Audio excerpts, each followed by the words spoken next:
André Mendonça é a bola da vez.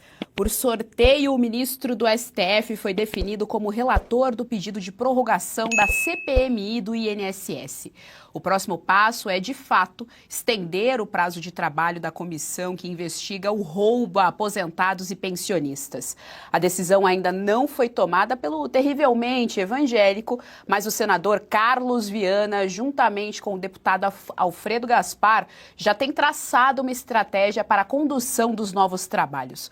Vamos saber com a repórter Berenice Leite. Sem respaldo do presidente do Congresso, foi preciso acionar o STF, não é, Berê? A gente vai entender, então, toda essa história aqui. A Berê já está conosco no telão, a nossa repórter, nossa excelente repórter, que sempre traz aqui as atualizações direto de Brasília para a nossa audiência da tarde. Berenice Leite, boa tarde, seja muito bem-vinda ao JBO Muito boa Segunda tarde. Edição. Para você também, para todos que nos assistem, e é isso mesmo. Ainda hoje nós tivemos a confirmação, uma fala muito contundente por parte, inclusive, do presidente da CPMI do INSS, o senador Carlos Viana. Já havia sido cogitado que o mandado de segurança seria a última alternativa diante da inércia e até mesmo da omissão ou leniência. Assim definiram os parlamentares com quem eu tenho conversado nos últimos dias, em relação à atitude de Davi Alcolumbre de não ler o requerimento que prorroga a CPMI do INSS. Motivos e fatores a gente já levantou aqui, são vários em relação a Davi Alcolumbre, o presidente do Senado que teria inclusive indicado o presidente de uma empresa que estaria ligada, né, e faz parte de toda essa investigação. E o fato é que a relatoria foi designada para André Mendonça. Informações de bastidores me contaram que, inclusive, essa relatoria, o mandado era destinado já ao André Mendonça. Ele decidiu pelo sorteio e no sorteio acabou voltando para ele, né?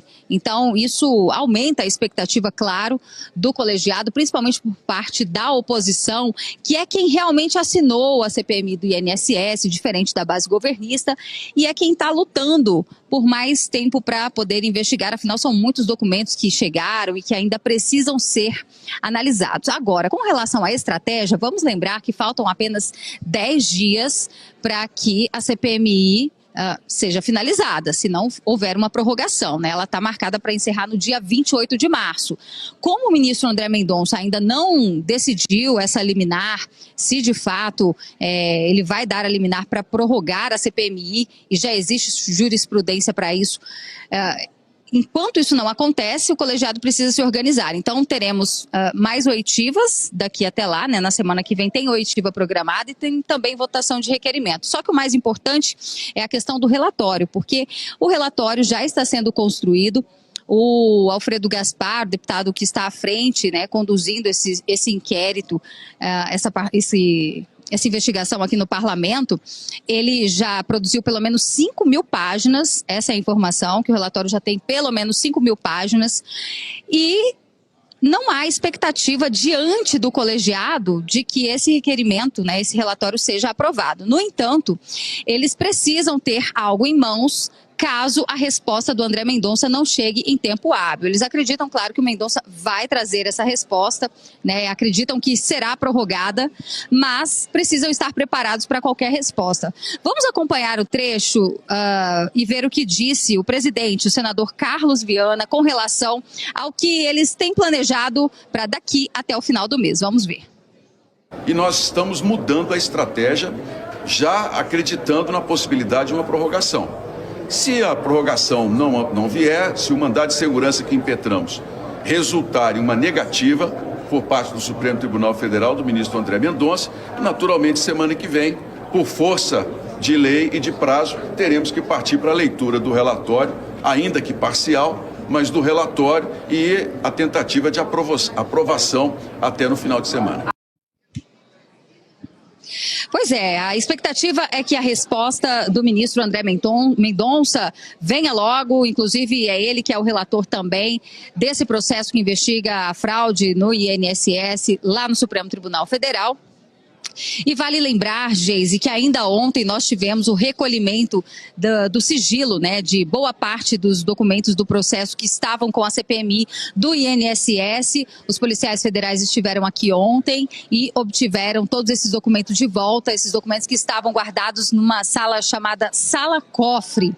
Agora, enquanto isso não aconteceu, muitas informações vieram à tona, inclusive hoje, né, uma avalanche de informações que vão chegando e chama a atenção porque o esquema de lavagem de dinheiro, ao que tudo indica, as investigações da PF apontam isso, era bem grande por parte também do Banco Master. Inclusive o Daniel Vorcaro, após a quebra da criptografia do aparelho de celular dele, também, já que ele usava a estratégia de salvar tudo no bloco de notas, os policiais federais descobriram que ele teria gasto 165 milhões de reais em uma única galeria de arte, uma galeria, inclusive, em São Paulo, muito conceituada, né? Então você imagina o valor de 165 milhões nessa única galeria de arte. As aquisições eram feitas por meio de uma empresa ligada ao banco que se chama Super Empreendimentos e Participações S.A. E de acordo com os dados, o Vorcaro teria orientado pagamentos à galeria, né? O CNPJ Almeida Dali Galeria. Essas aquisições começaram lá em abril de 2024 e mostram ainda que a Super Empreendimentos, ligada ao Vorcaro, era também utilizada como intermediária para pagamentos ligados a atividades ilícitas, incluindo repasses aos operadores, aqueles 2 servidores do Banco Central que foram alvos da última operação, né, e o Bellini Santana e, no caso, Paulo Sérgio Neves de Souza. O Bellini abriu até uma empresa de consultoria para poder receber os pagamentos de Daniel Vorcaro. E, além disso, também, a Super Empreendimentos, a mesma que adquiriu as obras de arte na Galeria de São Paulo, eles também realizavam os pagamentos aos ex-integrantes da turma, né, da turma do Vorcaro, aqueles integrantes que eram desse grupo que funcionava como uma espécie de milícia mesmo para perseguir adversários e potenciais pessoas que pudessem prejudicar o banqueiro. Uma pena, né, que os documentos, infelizmente, foram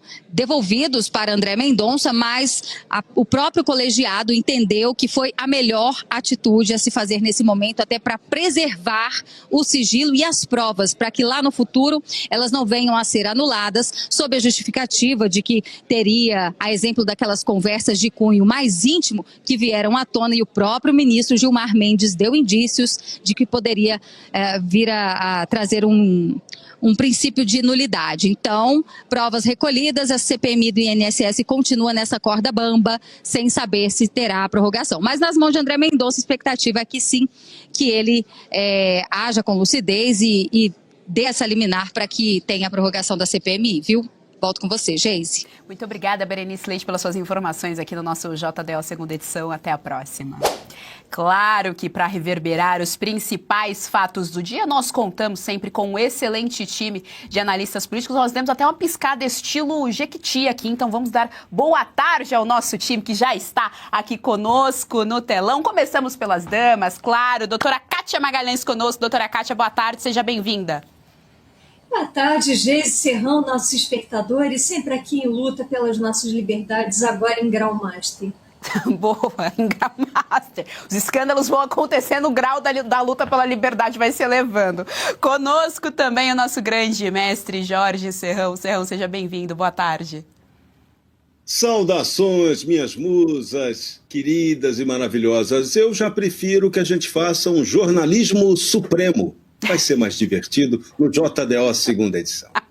Boa, Serrão. Doutora Kátia, começo então pela senhora. A gente tem aí, bom, tá na mão do André Mendonça essa questão da prorrogação da CPMI, do INSS, muita coisa ainda para ser investigada. Essa relação do Master, que não é em relação a esse escândalo do Daniel Vorcaro, mas em relação àqueles empréstimos, aquela coisa toda, ela ainda não foi escancarada porque ela tem sim um relacionamento com a CPMI do INSS. O próprio Carlos Viana, que é o presidente dessa CPMI, diz que o pessoal, a comissão toda só teve acesso a 0,25% de todo o material.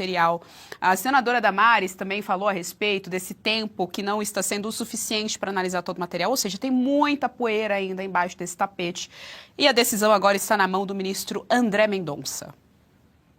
Muita bizarrice aí jurídica a ser comentada, Geise. Antes de mais nada, eu entendo que essa ação seria desnecessária, porque se você pegar o artigo 152 do Regimento Interno do Senado Federal, você vai ver que existe um dispositivo em pleno vigor que contempla a prorrogação automática da CPI ou da CPMI, desde que seja coletado o número necessário de assinaturas, a saber, 1/3 das assinaturas. Da mesma forma como a abertura de CPI ou de CPMI é colocado como um evento automático pela Constituição, da mesma forma a prorrogação dessa CPI. Portanto, políticos, pelo menos no meu entendimento, não deveriam ter se dirigido mais uma vez ao Supremo para tratarem de assuntos políticos. Esse assunto da CPMI e do INSS investigativos não dispõe de proteção à luz daquela norma jurídica. Portanto, Mendonça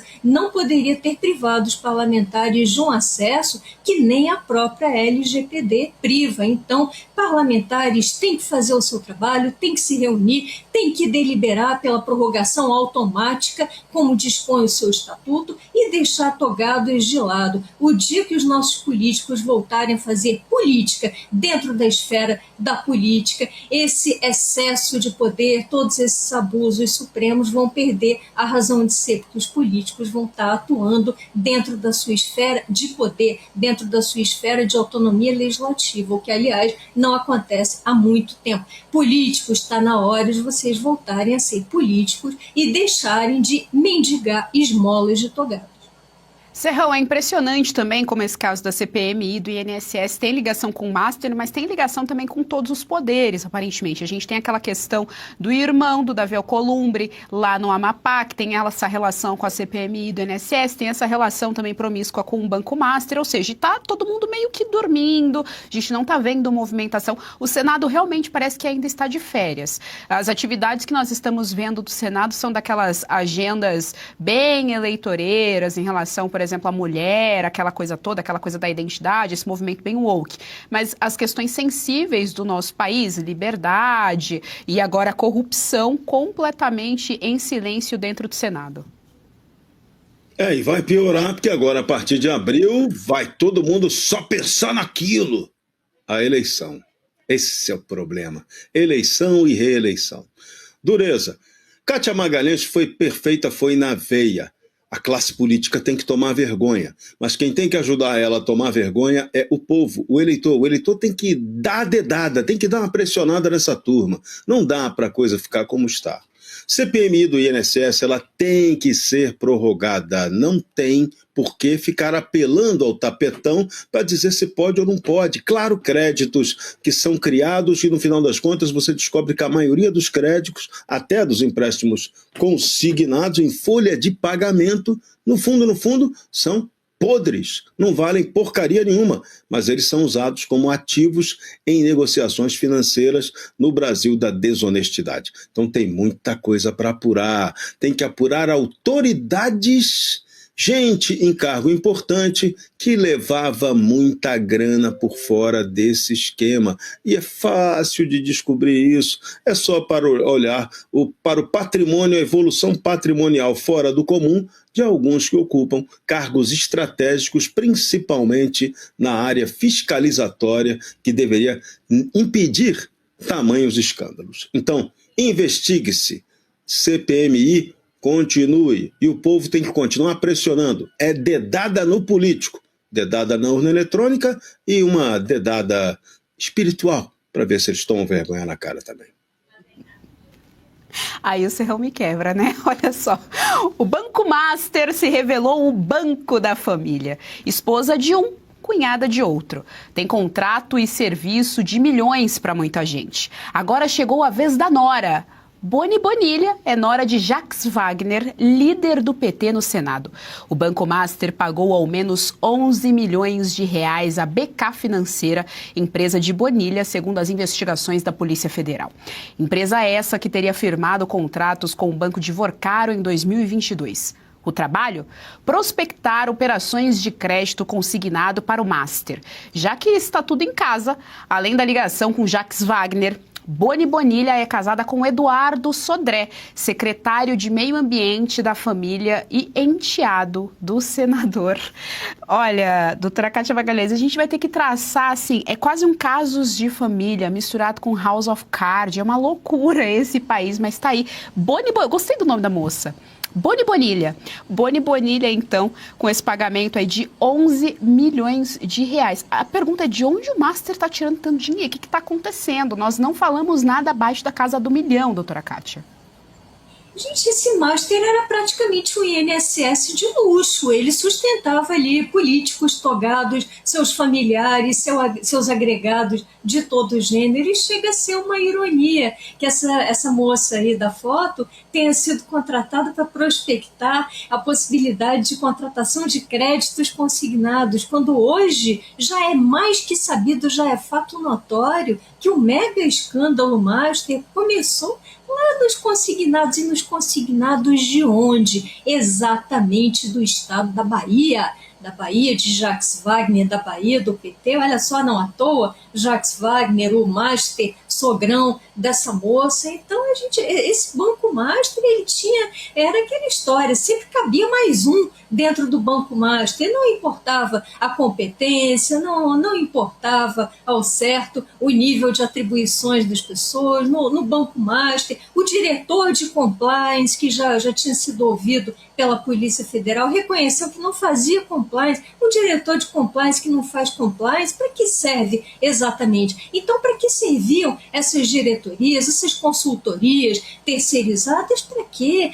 De que forma? Para que fim servia tanta circulação de dinheiro por tantos ramos e por tantos ramos diretamente relacionados aos nossos senhores dos poderes, dos 3 podres poderes do Brasil? Gente, esse caso Master, ele pode ser uma enorme pedra de toque, ele pode ser um início de uma tremenda virada, agora de uma virada cujo alcance vai demorar muito, porque ele afeta todos os figurões desse país. Então a gente vai ter que ter muito trabalho, determinação e paciência para esmiuçar o que tem por baixo desses contratos que mais parecem negócios jurídicos simulados, não parecem negócios efetivos, parece algo que foi travestido de contrato para disseminar dinheiro a pessoas de interesse do núcleo duro do banco e divorcar o seu dono. Está na hora de conduzir essas investigações Master até a raiz, sem medo. Agora, para isso, vamos precisar sim que políticos voltem a ser políticos e vamos precisar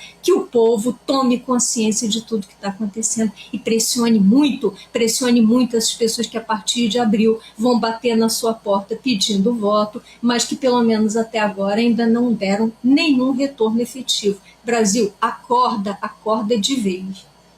Serrão, é realmente impressionante, eu não sei qual é a água que essas mulheres todas, que são esposas, né, de político, tomam. Porque, veja bem, dos mesmos criadores da Viviane Barsi, né, que se graduou numa faculdade privada e conseguiu um contrato de 129 milhões com o Banco Master, sem nenhum tipo de especialização, enfim, sem absolutamente nada, só com essa graduação. A gente tem a Boni Bonilha, que é graduada também em Direito, estudante de Psicologia aí, e tinha, né, como função prospectar operações de crédito consignado, Serrão. Pois é, essa turma, na verdade, ela opera cantando: essa quadrilha é muito unida e também muito bandida, roubam por qualquer razão, no final ainda recebem perdão. Rouba o pai, rouba a mãe, rouba a tia, eu também sou da quadrilha, também quero te roubar. Rouba o pai, rouba a mãe, rouba a nora, eu também sou da quadrilha, também quero te roubar. Catucas quais? Não dá, né? Fala sério. É o país da picaretagem.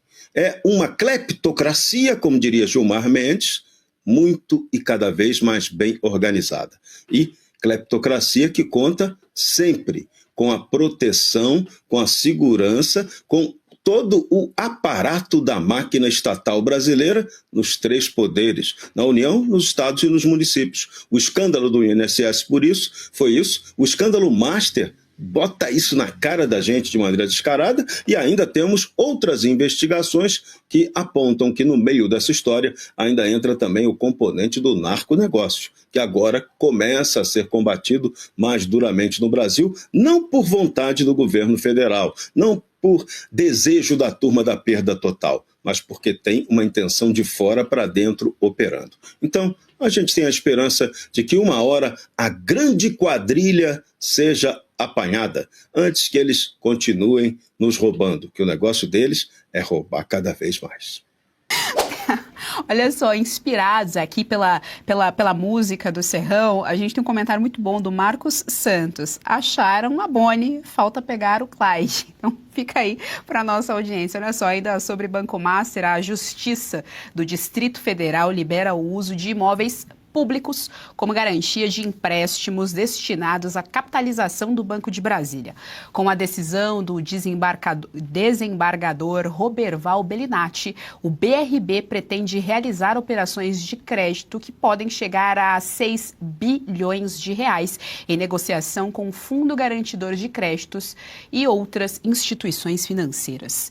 Doutora Kátia Magalhães, esse caso está me lembrando dos Correios também, né, que pegou aquele empréstimo e colocou como fiador, né, como garantidor também o dinheiro público. Mais um caso, então, aí do BRB de Brasília, os imóveis são públicos. Esse caso parece ser tão ou mais grave até que o dos Correios, Geise. Você veja o que é a cara da justiça brasileira. Semana passada nós tínhamos tido uma liminar de um juiz de primeira instância com um laivo de lucidez. Ainda há alguns poucos laivos de lucidez no judiciário brasileiro, em particular nas varas de primeira instância. Então, tinha havido uma decisão desse juízo de primeira instância proibindo que imóveis públicos do governo do Distrito Federal, GDF, fossem dados em garantia aí para operações para lá de duvidosas desse BRB que está tá master encrencado com o banco de Vorcar. Mas aí vem um togado de cima e, mediante uma liminar, caça a liminar de baixo e concede ao BRB um pseudo-direito, né, de dar imóveis que não são seus, são de um ente federativo lá do Distrito Federal. Na verdade, são dos pagadores de impostos do Distrito Federal, mas ainda assim podem dar em garantia, na prática podem torrar esses imóveis, podem dar em garantia hipotecas, por exemplo, para empréstimos como lastro de negócios muito duvidosos. Gente, isso é torrar dinheiro público, é torrar bens públicos, é uma afronta muito clara, inclusive a lei de responsabilidade fiscal. Mas, para os nossos togados, à medida que nós vamos subindo na hierarquia dos togados, nós vamos tendo decisões muito menos técnicas e muito mais influenciadas pelo ambiente politiqueiro, e o ambiente politiqueiro é, infelizmente, favorável a todas essas lambanças master. Não deu outra, chegou um desembargador do TJ, do Distrito Federal, canetou para cancelar a decisão do outro e permitir a lambança com o dinheiro público do pagador de imposto do Distrito Federal. Deplorável, mas é o rosto triste da justiça brasileira. Serrão, também quero te ouvir a respeito. Vale ressaltar ainda para a nossa audiência que o Fundo Garantidor de Crédito já prejudica todo brasileiro, porque todos os bancos estão dentro desse fundo. Então, nós já somos lesados por conta desse Fundo Garantidor aí de Crédito, fora todo o resto dessa corrupção relacionada ao Banco Master. Agora a gente tem mais essa pitadinha aí dos imóveis públicos. Você tocou num ponto muito sensível. O rombo no Fundo Garantidor de Créditos pode ser o dobro do que estão dizendo, tá? Pode ter passado da casa de 100 bi. Os bancos podem ter sido obrigados a contribuir por 6 anos a mais do que deveriam, para evitar a quebra sistêmica. Então, esse caso Master foi um escândalo de extremo perigo para o Brasil. Ele não foi só uma jogada mal feita por um picareta. Picareta tão audacioso que conseguiu dar uma volta até no pessoal dos Emirados Árabes. Mas a turma lá está investigando. Parece que grande parte do dinheiro de Vorcaro está Está lá em Dubai. E a turma de Dubai está de olho, porque eles iam tomar uma volta, mas o dinheiro está lá. Então é preciso seguir aquele ditado, follow the money, para tentar resolver essa questão. Mas enquanto isso, como é que Brusundanga resolve a questão? Sempre botando os otários para pagar. Então nós aqui, os cidadãos, somos os minoritários dessa história.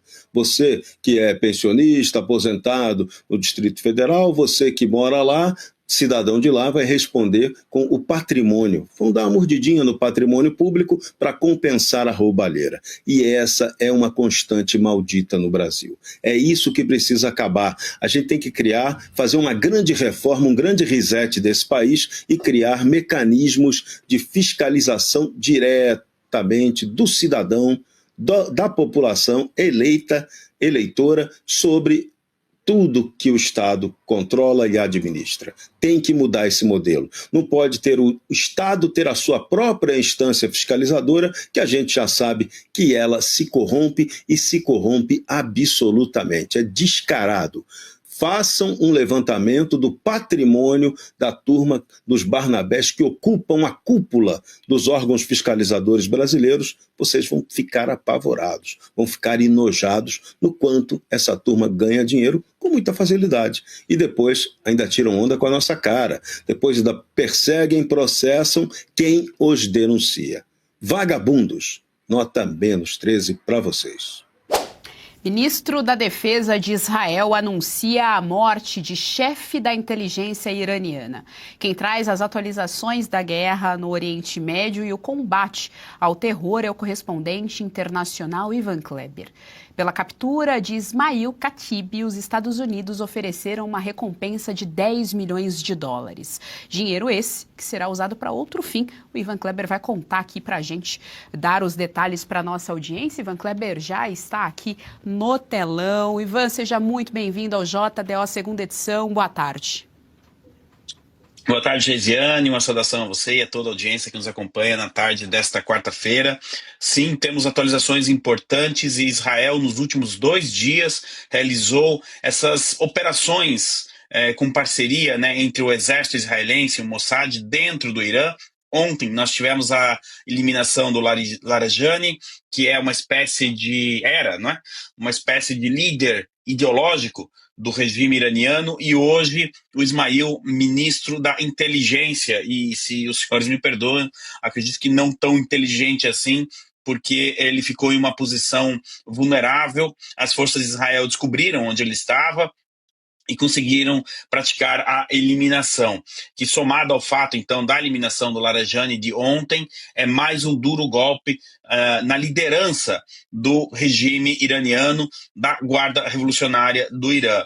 Olha, o ministro Israel Katz, quando fez o anúncio da eliminação aí do chefe da inteligência do Irã, ele disse também que hoje nós poderíamos ter outras surpresas. O dia não terminou ainda, então estamos aguardando aí se o Israel Katz irá cumprir aí com o seu tic-tac, não é? Mas o fato é que Israel, então, nas últimas 48 horas, eliminou 2 figuras extremamente importantes do regime.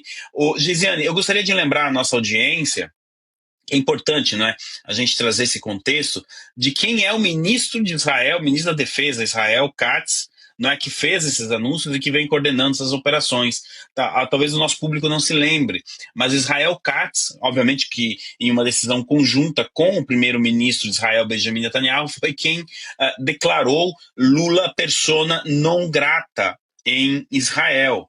Então foi um ministro que agora ele então era ministro das Relações Exteriores e agora ocupa o cargo de ministro da Defesa. Outro dado interessante é que no ano passado o senhor Israel Katz chegou até a publicar em suas redes sociais que o Ayatollah Khamenei, o falecido líder supremo do Irã, era quem controlava, adivinhe, Lula. Então, se eu fosse o Lula, eu ficaria atento aí às declarações do Israel Katz, uma vez que o Lula continua sendo persona non grata. Sobre as atualizações das últimas horas no conflito, Geisiane, Israel atacou uma das principais reservas de gás natural do Irã, que, em contrapartida, neste momento, enquanto estamos ao vivo, realiza vários ataques em todo o Oriente Médio.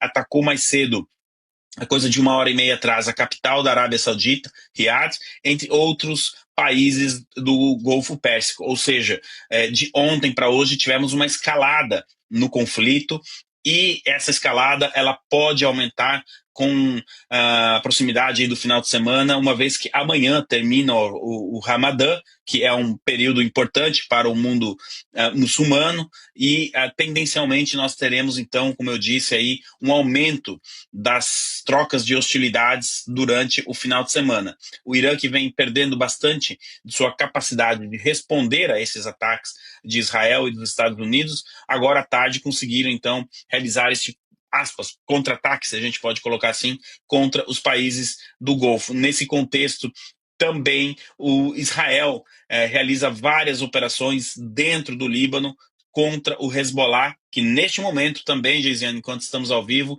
lança foguetes em direção a Israel. Mas as informações que eu pude apurar é de que as defesas de Israel estão resistindo bem a esse ataque conjunto das forças iranianas e das forças do Hezbollah. Geisiane. A investigação sobre a CPMI do INSS entra em uma fase decisiva. Com a relatoria nas mãos do ministro André Mendonça, o futuro da comissão depende agora de uma decisão que pode ampliar ou limitar o alcance das apurações. O que já veio à tona indica um cenário preocupante.